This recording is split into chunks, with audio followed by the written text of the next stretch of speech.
हमारा 18 महीना के गिर गए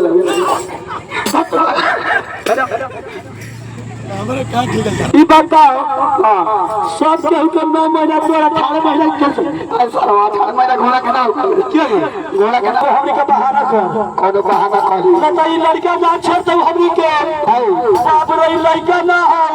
ई लड़का तो है बाप जरबर है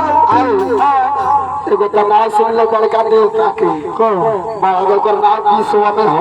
कथी है नेपाल में हो ना जानी रे गढ़ी माई हां सुनो हमनी के एगो उपाय कर चल के गोविंद भगवान से कहल जाई कि हो गोविंद भगवान काहू हमनी के आचर छोड़ के 6 दिन के लड़का छोड़ के आल बाड़ी आज केतना से खिनी 6 दिन के लड़का छोड़ के चले जब गीत मंगल सुनी हां अच्छा छोड़ा दिन बाबे आवे रे